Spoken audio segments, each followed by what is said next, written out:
দেখছেন Kolkata TV digital. আমি অরিত্র রয়েছে আপনাদের সঙ্গে। ইতিমধ্যেই আপনারা সোশ্যাল মাধ্যম থেকে খবর থেকে জেনে গেছেন যে তৃণমূলের রাজ্যসভার চারজন প্রার্থীর নাম, তার মধ্যে রয়েছেন মেনকা গুরুস্বামী।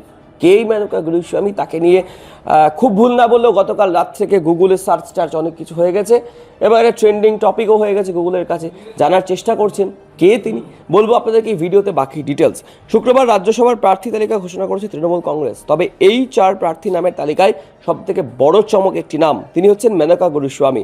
এছাড়া প্রার্থী হচ্ছেন প্রাক্তন ডিজিপি রাজীব কুমার, অভিনেত্রী কোয়েল মল্লিক ও গায়ক বাবুল সুপ্রিয়। বাকি যে তিনজন প্রার্থী যারা রয়েছেন তাদেরকে বঙ্গবাসী চেনেন। তবে মেনকা গুরুস্বামী নামটা রাজনৈতিক প্রেক্ষাপটের পাশাপাশি বাংলার জনগণের কাছে একটু অপরিচিত বই কি। তবে যারা এই সুপ্রিম কোর্ট মামলার খবর রাখেন তারা হয়তো এই মেনকা গুরুস্বামীর নামে না চিনলেও মুখে চেনেন, বা হয়তো এই নাম বা ছবি দেখার পরে নিজেরা রিলেট করতে পারবেন যে হ্যাঁ, এনাকে তো চিনতাম, কিন্তু এতটা ভালো করে নয়।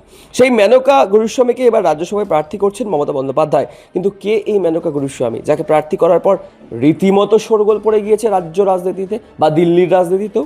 আরজিকর কাণ্ড থেকে শুরু করে সম্প্রতি আইপ্যাক বা এসআইআর মামলা, তৃণমূলের হয়ে বারবার সুপ্রিম কোর্টে সওয়াল করেছেন ক্ষুরধার আইনজীবী মেনকা গুরুস্বামী। আর তা বারবার মমতা বন্দ্যোপাধ্যায়ের কাছে তার বিষয়ে সদর্থক বার্তায় বয়ে নিয়ে এসেছেন। কিন্তু মেনকার একেবারে তৃণমূলের প্রার্থী হওয়ার ক্ষেত্রে এই প্রার্থী তিনি কিভাবে হলেন, সেই প্রার্থী হয়ে ওঠার ক্ষেত্রে গুরুত্বপূর্ণ দিন ছিল গত 14ই জানুয়ারি। ওই দিনই কলকাতা হাইকোর্টের আইপ্যাক মামলার শুনানি চলছিল। সেই সময় অতিরিক্ত সলিসিটর জেনারেল এস.ভি. রাজু শুনানির সময় মুখ্যমন্ত্রী মমতা বন্দ্যোপাধ্যায়কে বেশ কয়েকবার নাম ধরে উল্লেখ করেন, আর তাতেই গর্জে উঠেছিলেন মেনকা গুরুস্বামী। এস.ভি. রাজুর উদ্দেশ্যে তিনি সরাসরি বলেন, এরপর থেকে আইনজীবী হিসেবে আদালতে বক্তব্য রাখার সময়ে একজন বর্তমান মহিলা মুখ্যমন্ত্রীকে শুধু নাম ধরে সম্বোধন না করে তার পদমর্যাদার সম্মান রাখুন। তিনি একজন বহুবার নির্বাচিত মুখ্যমন্ত্রী। আদালতে বক্তব্য রাখতে হলে একটি নির্দিষ্ট শালীনতা ও সৌজন্য বজায় রাখা প্রয়োজন মিস্টার রাজু। সেই খবর মমতার কাছে পৌঁছতে দেরি হয়নি। মেনকার প্রার্থী হওয়ার পিছনে সেই দিনটি যথেষ্ট ভূমিকা রয়েছে বলে মনে করছেন ওই তৃণমূলেরই অনেকজন। মেনকা গুরুস্বামী তার দীর্ঘদিনের পার্টনার অরুন্ধতী কাটজুও একজন বিশিষ্ট আইনজীবী। 2019 সালে সংবাদ মাধ্যমে দেওয়া এক সাক্ষাৎকারে তারা প্রথম প্রকাশ্যে নিজেদেরকে সমকামী হিসেবে স্বীকার করেছিলেন। তার আগে 2018 সালে সুপ্রিম কোর্টে 377 ধারা বাতিলের ঐতিহাসিক মামলায় তারা একসঙ্গে লড়াই করেছিলেন এবং জয়ী হয়েছিলেন। তাদের এই লড়াইয়ে ভারতে সমকামিতাকে অপরাধ মুক্ত করেছিল এবং LGBTQ অধিকারের ক্ষেত্রে এই আইনি জয়কে যুগান্তকারী বলে মনে করা হয়।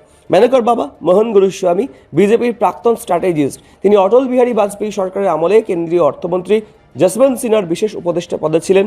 তবে পারিবারিক এই রাজনৈতিক পটভূমি থাকা সত্ত্বেও মেনকাকে বরাবরই স্বাধীনভাবে প্রগতিশীল মতাদর্শ নিয়ে কাজ করতে দেখা গিয়েছে।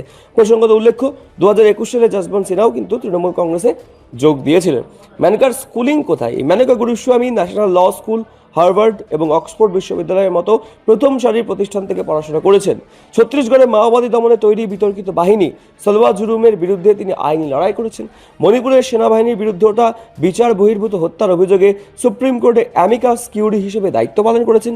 আগস্ট ওয়েস্টল্যান্ড ভিভিআইপি কপ্টার দুর্নীতি মামলায় অভিযুক্ত প্রাক্তন বায়ুসেনা প্রধান SP ত্যাগেরও আইনজীবী ছিলেন তিনি। ফলে যথেষ্ট হাই প্রোফাইল নাম কিন্তু এই মেনকা গুরুস্বামী। এবার তাকেই রাজ্যসভায় পাঠাচ্ছে তৃণমূল। বলা ভালো, এই বাংলার রাজনীতিতে বা দিল্লির রাজনীতিতে এটাই তৃণমূলের বড় একটা মাস্টার স্ট্রোক।